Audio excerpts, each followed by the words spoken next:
Assalamualaikum warahmatullahi wabarakatuh seluruh Telutizen dimanapun Anda berada. Ya, akhirnya FEB Telkom University, Fakultas Ekonomi dan Bisnis Telkom University mengadakan suatu segmen baru, yaitu kita akan ada podcast yang namanya adalah Prospik, di mana pada podcast ini kita akan menghadirkan narasumber-narasumber yang tentunya sudah pro untuk kita ajak diskusi berbagai macam tentang seputaran kegiatan kampus, kehidupan kampus, dan juga ilmu-ilmu di sekitaran ilmu keuangan, manajemen, ekonomi, dan bisnis. Ya, dan tentu saja nanti kita akan ada segmen-segmen khusus. Dan siapkah untuk menjadi yang pro untuk masa depan kamu? Yuk, prospek sekarang.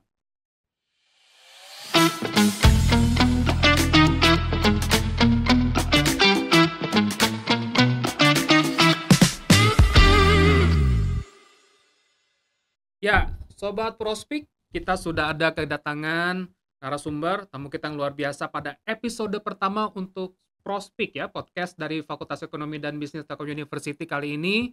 Dan beliau adalah Profesor Dr. Farida Titi Kristanti, SE MSI. Betul ya Bu ya? Betul. Ya. Apa kabar Bu? Alhamdulillah baik, Ya, Pak Asari. alhamdulillah ya. Dan Sobat Prospek, beliau saat ini menjabat sebagai Dekan Fakultas Ekonomi dan Bisnis dan juga salah satu guru besar. Ya, guru besar dan khususnya dalam bidang keuangan ya Bu ya. Betul. Ya. Dan kita bisa lihat ternyata sebagai akademisi beliau juga telah menulis beberapa buku ya. Di depan kita nih sudah ada buku tentang financial distress ya. Kemudian ada juga buku mengenai analisis survival financial distress di Indonesia gitu ya. Dan manajemen keuangan perusahaan ya. Jadi adalah beberapa karya tulis beliau yang nanti kita mungkin di beberapa kesempatan kita mungkin akan adakan bedah buku, bisa ya Bu ya? Terima kasih Iya. kalau itu dilakukan. Oke, tapi Bu, pada kesempatan perdana kali ini sebenarnya saya akan mengajak Ibu untuk berdiskusi tentang mungkin yang banyak dialami oleh banyak kalangan terutama Gen Z dan juga milenial Bu, yaitu gimana sih tentang cara mengelola keuangan, karena fenomenanya adalah termasuk saya mungkin ngalamin ya Bu ya, kok baru gajian hari ini tanggal 27 gajian, udah gitu tanggal 28 nunggu gajian lagi Bu. Jadi itu tuh terus berulang Bu. Nah, kira-kira apa sih Bu yang menyebabkan secara umum, secara garis besarnya Bu ya, apa yang menyebabkan kita tuh punya fenomena seperti itu gitu. Baik, saya pikir fenomena yang disampaikan Pak Asari tadi itu tuh dialami oleh banyak orang, termasuk tentu anak-anak muda ya. Betul. Karena apalagi anak muda yang Betul. mungkin nafsunya untuk berbelanja, untuk FOMO dan sebagainya lebih tinggi. Jadi banyak orang yang merasa bahwa uangnya tuh kayak lewat aja gitu. Jadi cepat habis. Makanya tadi Pak Asari bilang kok tiap saat nunggu tanggal gajian terus ya gitu. Iya, Jadi betul. tapi ya justru karena mereka suka mengeluh kenapa uangnya cepat habis, kalau menurut saya ya berarti kita harus mulai mengatur keuangan kita. Dan mengatur itu ya harus sekarang, jangan nanti gitu. Menurut saya usia muda itu bukan berarti kita usia muda itu selain kita harus memikirkan karir itu pasti ya, tetapi kita juga harus sudah mulai melakukan kebiasaan finansial yang baik. Kebiasaan finansial Betul. yang baik. Nah, jadi itu apa, Bu? Bagaimana kita semua ketika kita mau mengambil keputusan tentang keuangan, kita harus berpikir dulu. Berpikir Gitu. dulu. Jadi membiasakan berpikir dulu sebelum kita melakukan keputusan keuangan, itu akan membentuk prioritas dalam pikiran seseorang gitu. Sehingga kita mulai sadar bahwa kita akan bawa kemana yang uang ini, dan apakah kalau saya lakukan sekarang kemudian itu bisa mempersiapkan masa depan kita gitu. Jadi menurut saya yang namanya budgeting atau perencanaan keuangan itu bukan sekedar untuk menahan kesenangan, tetapi bagaimana kita mengatur kesenangan itu menjadi lebih bermakna. Tapi Bu, katanya ya, saya setuju Bu dengan tadi yang Ibu katakan kepada kita semua yang di sini. Tapi katanya namanya bikin perencanaan itu susah Bu, katanya. Saya pun mungkin ya banyak sering kali gitu mengalami banyak kendala, bikin perencanaan itu bocor lagi, akhirnya bablas, habis akhirnya capek bikin namanya perencanaan. Nah, kira-kira Apa ya penyebab itu bisa terjadi dan gimana cara mungkin ada cara-cara yang anti ribet gitu Bu? Bikin perencanaan apalagi Gen Z tuh maunya kan sat set gitu ya. Oke. Bikin perencanaan tuh ribet banget katanya gitu. Nah, kira-kira mungkin Ibu ada apa sih yang menyebabkan bikin perencanaan di mindset kita tuh bikin perencanaan ribet dan kira-kira ada mungkin Bu tips and trick gimana bikin perencanaan yang anti ribet gitu Bu? Baik.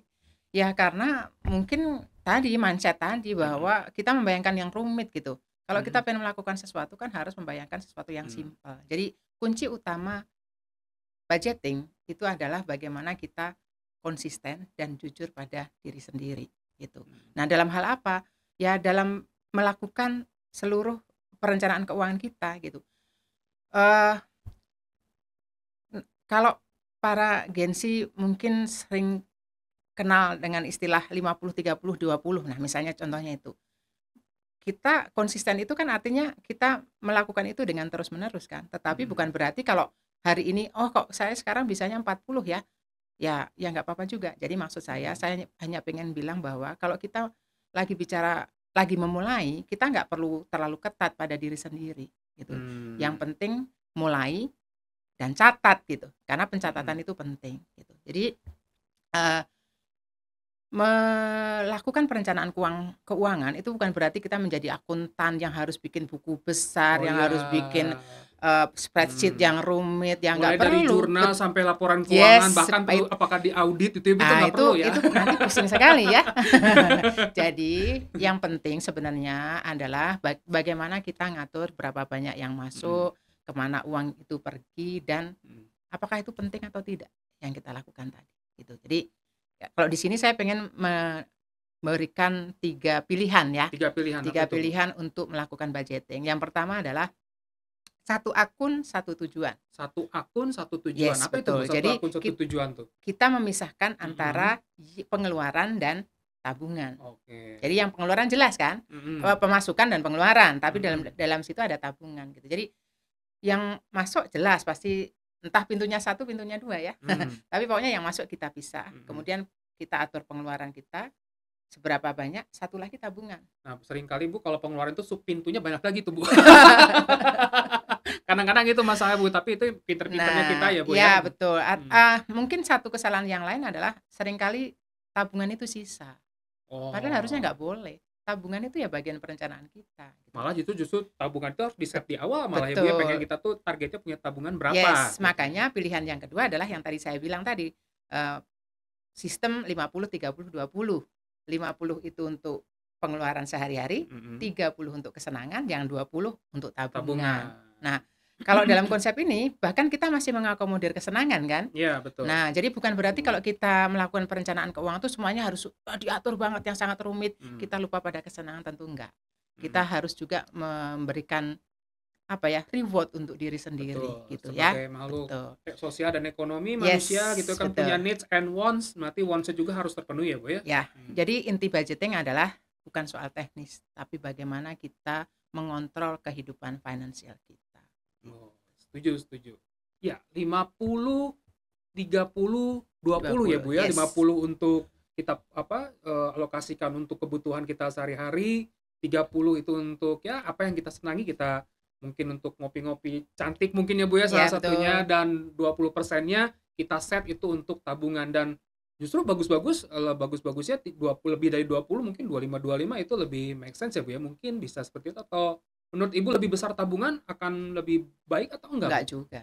Enggak ya, Bu? Enggak juga. Kenapa? Karena tadi, ini kita larinya jadi pada, kesalahan-kesalahan yang mungkin sering terjadi ya di anak-anak Mhm, muda. Ini menyangkut hal yang tadi. Jadi kalau kita bicara tentang perencanaan, kita nggak perlu terlalu ambisius gitu. mhm, Jadi kesalahan yang pertama yang biasanya muncul adalah kita terlalu terlalu ambisius bahwa, wah kita harus ngatur uang kita 50 untuk sehari-hari, mhm, kemudian kesenangannya 10% aja, sisanya untuk ditabung. Ya mungkin itu cocok untuk satu orang mhm, tertentu, tapi orang lain tentu berbeda. Jadi kalau saya nggak mhm, menyarankan bahwa kita harus terlalu ketat mhm, dengan pembagian 50-30-20, mmm, tapi kenalilah diri sendiri. Mana yang bisa saya lakukan. Jadi lebih ke saran realistis aja, kamu iya mau yang mana, betul, daripada kamu ketat tapi seminggu kemudian kamu cheating, "Ah, enggak aku pengen jajan hari ini, udah iya, saya habiskan uangnya, mhm, saya pengen beli tas lah," gitu. Jadi iya, menurut saya kesalahan pertama adalah terlalu ambisius mhm, tadi. Yang kedua kemudian Yang paling sering terjadi adalah kita seringkali mengabaikan pengeluaran-pengeluaran kecil.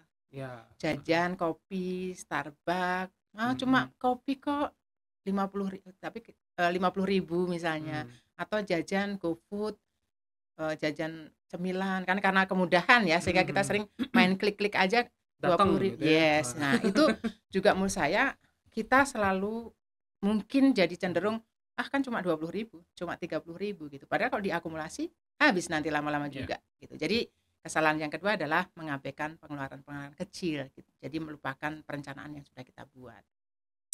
Kemudian yang ketiga adalah tadi tidak menyediakan ruang untuk hiburan yang tadi Pak Azari bilang tadi bahwa boleh nggak kesenangannya cuma 10% saja gitu.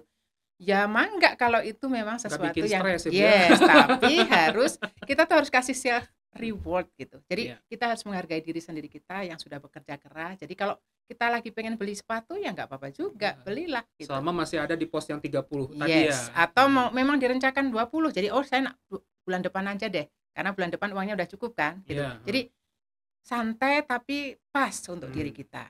Kesalahan yang berikutnya adalah fokus pada tools. Jadi kan kita toolsnya gimana Bu maksudnya? Maksudnya gitu, kita kan sering menggunakan aplikasi-aplikasi yang sekarang tersedia secara online kan. Jadi kita ribet gitu dengan alat-alat yang canggih, tapi kita lupa pada mindset. Karena menurut saya perencanaan keuangan itu yang lebih utama adalah kepada mindset. Jadi nanti itu malah udah capek belajar duluan juga daripada kita menerapkan. Padahal kan di sini pentingnya adalah menerapkan terlebih dahulu gitu ya. Menerapkan, coba aja dulu gitu ya. Daripada kita banyak-banyak berpikir pakai tools yang wow yang di luaran sana tapi akhirnya jadi nggak diaplikasikan gitu ya.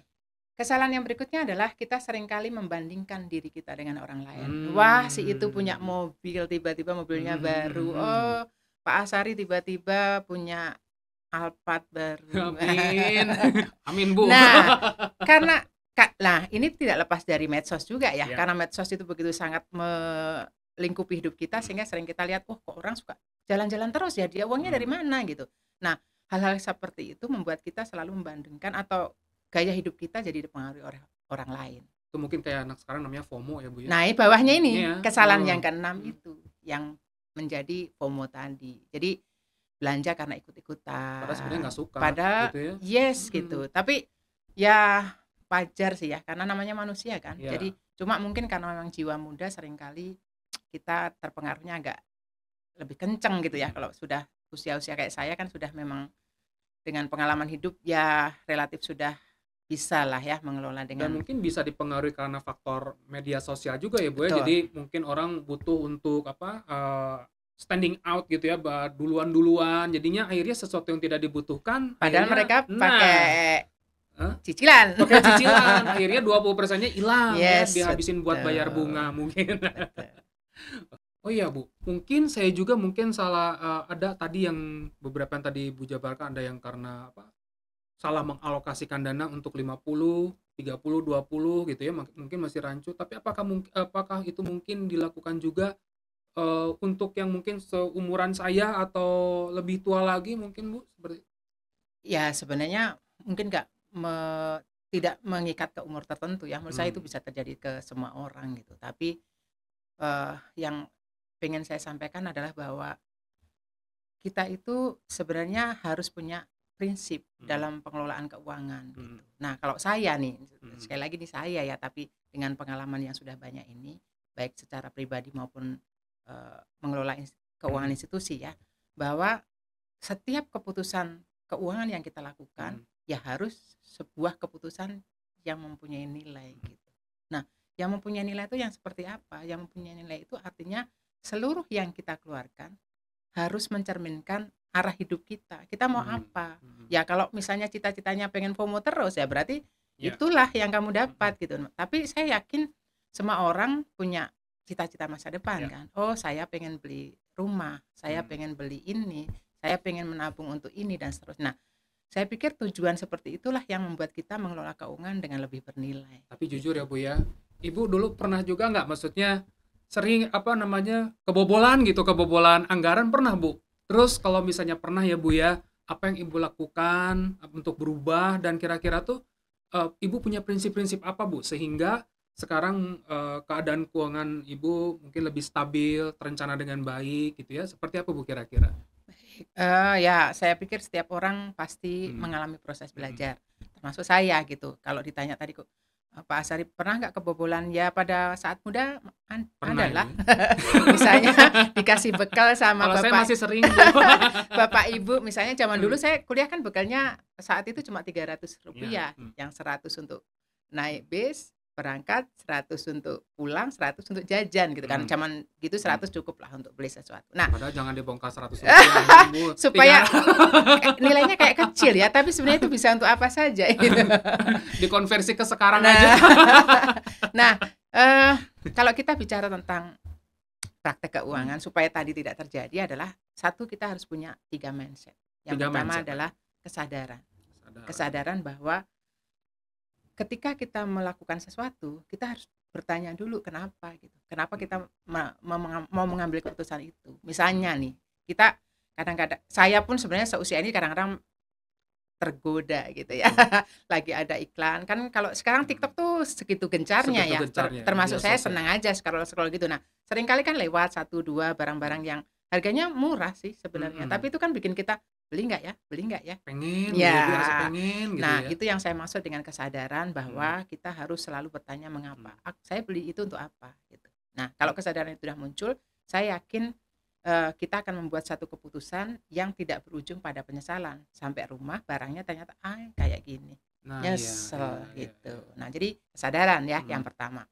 Yang kedua adalah prioritas. Nah, ini menurut saya juga penting banget. Orang itu harus menentukan apakah yang mau saya beli ini kebutuhan atau keinginan. Seringkali kita terjebak lebih kepada keinginan kan, dibanding betul. kebutuhan. Tas kita di lemari sudah banyak banget belum sampai bayar listrik. yes. Tetap aja kalau teman lain pakai merek tas, kok Aisyah bagus ya, pengen beli gitu. Jadi prioritas. Kalau saran saya ya tadi, dahulukan kebutuhan dibandingkan keinginan.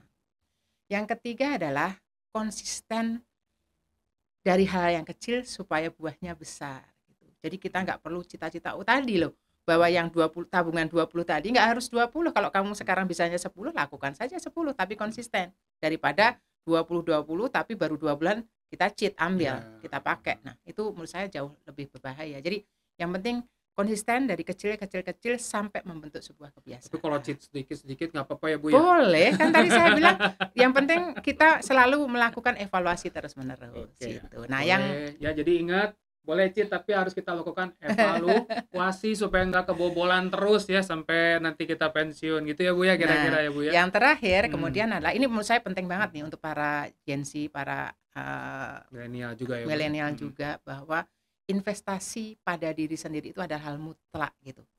Kenapa? Karena kalau kita bicara investasi ke diri sendiri, kita bicara tentang masa depan kita. Masa depan nanti yang kita akan meletakkan fondasi itu sekarang, sehingga kehidupan finansial jangka panjang kita di masa depan itu lebih sehat gitu. Jadi menurut saya keuangan itu bukan sekadar jumlah, tapi soal kebijaksanaan dalam mengelola uang yang ada gitu.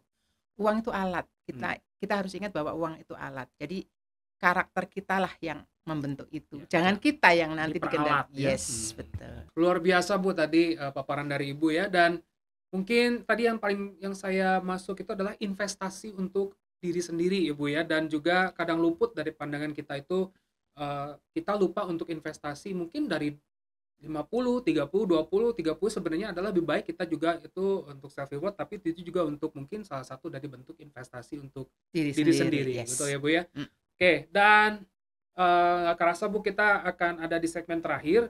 Mungkin Ibu punya suatu tips trik atau pesan-pesan khusus untuk teman-teman prospek semua, terutama yang masih bingung nih gimana sih mau memulai budgeting atau gimana praktis singkatnya kita mau untuk memulai perencanaan keuangan untuk pribadi kita sendiri. Baik, terima kasih Pak Asari. Jadi ini untuk para sobat-sobat prospek, Telutizen ataupun yang lainnya, ada 4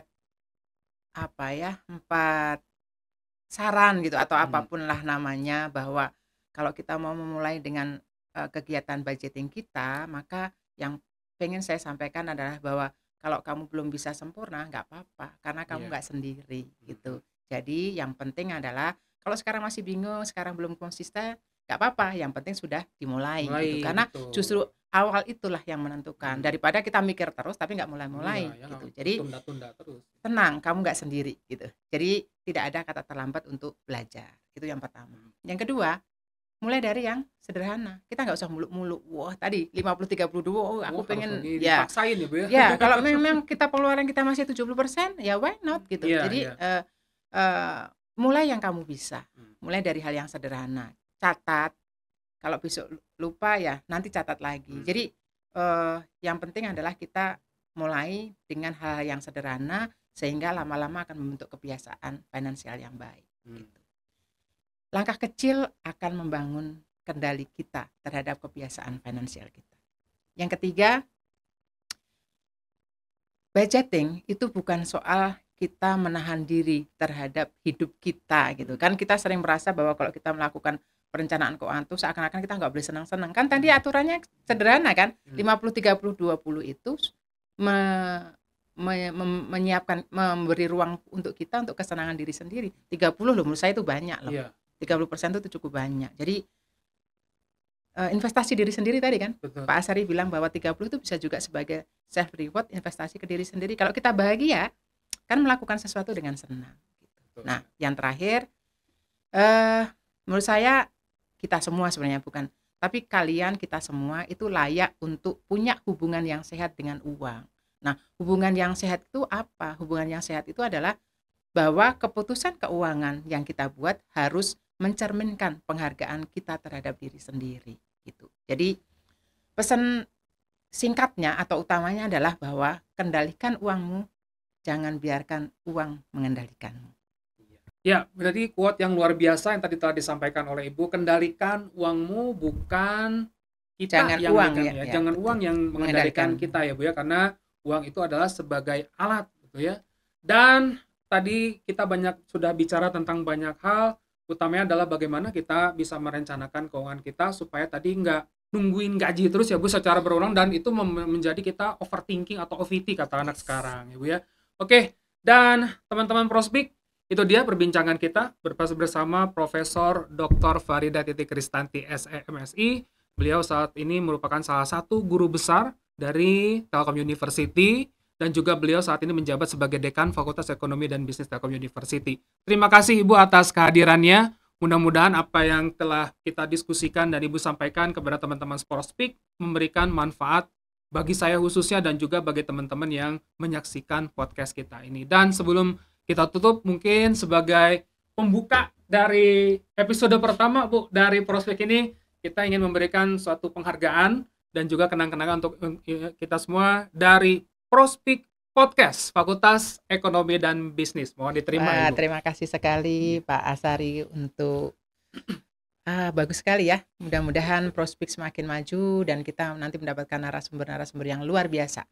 Terima kasih. Ya, sama-sama Ibu ya. Dan Sobat Prospik, itu dia untuk podcast kita yang pertama dari Fakultas Ekonomi dan Bisnis, dan kita akan hadir kembali untuk episode-episode lainnya yang tidak kalah menariknya dalam podcast Prospik, siap jadi yang pro untuk masa depan kamu. Yuk, kita Prospik. Saya Muhammad Azhari, mohon pamit. Wassalamualaikum warahmatullahi wabarakatuh.